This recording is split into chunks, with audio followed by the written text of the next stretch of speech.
And welcome to the Sports Wrap Online. I'm Joe Schmit from KSTP Channel 5 with Tom Pelissero from 1500 ESPN. And Tom, you just covered the news conferences, and I was just in the locker room as the Vikings get ready for this Buffalo game. Give me your headlines, and I'll give you mine. Well, the biggest three things from Leslie Frazier were the three injuries. Adrian Peterson sounds like he could be a game day decision with that sprained ankle. Ray Edwards' ankle is a little bit worse. Edwards described it, I know, as a high ankle sprain, which means that's going to take a little bit longer to come back from.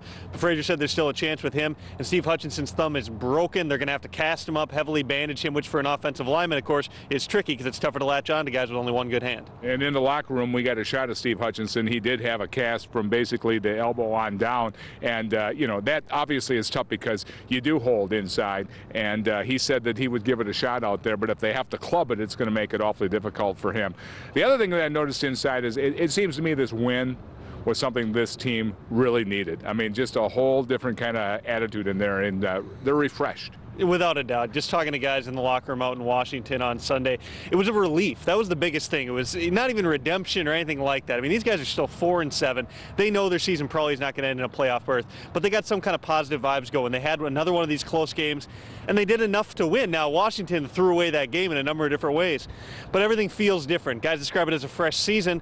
They've really got to win 6 straight games here really to give Leslie Frazier a chance not only to be the coach, but also to have some sort of chance at the playoffs. Guys seem as though at least they have something to believe in, something to latch onto, even if their hope for this season seems like it's a long shot at best. We got a bunch of Vikings legends. Jim Marshall just went by. Bud Grant was here. John Randall. We've got all kinds of guys passing by. They're getting ready for that. They're all in nice warm cars as we're freezing here on the sidewalk. Yeah. The other thing I was going to talk about is Buffalo's 2-9, probably the best 2-9 football team maybe in NFL history. I mean, they've had overtime games. They have lost close games.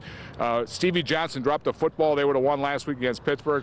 Yeah, I mean, Ryan Fitzpatrick, they've really built the offense around him, what he does well. They're able to throw the football. That's one thing they can do. Their offensive line is still a little bit suspect. Their defense, they came in playing a 3-4. They're playing more 4-man fronts now. They're just kind of making it up as they go.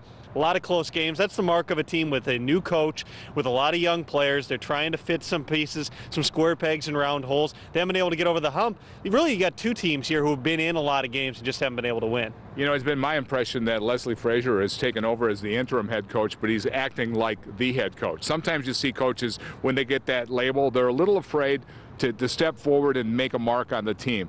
Is it your impression, too, that Leslie said, this is not my team, this is the way we're going to operate? Yeah, and it's easy to do that when you have that support in the locker room, when you have guys who say that we respect Leslie Frazier, we believe in him. Just talking to some guys after the game, people are saying, you know, he's communicating with guys, he has that camaraderie. You didn't hear that about Brad Childress, and not that one approach is right and one approach is wrong. It's one game, and it's a game that they barely won over a very mediocre Washington team. But guys feel as though they're more involved in the process. We saw it again today walking in there. Leslie Frazier had that leadership committee, about 11 guys around him. It's, you know, the Pat Williams, Kevin Williams, Brett Favre, Sidney Rice, those guys that he thinks are the ones that other players are going to latch onto.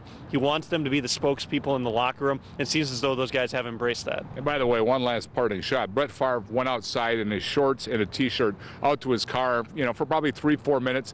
He thought he was back in Green Bay, I think. Maybe that's why he's sick. Maybe that's why he sounds as though he's on the verge of death and is telling people he has pneumonia. All right, that's going to do it for this Sports Wrap Online. For Tom Pelissero from 1500 ESPN, I'm Joe Schmit. That's a wrap.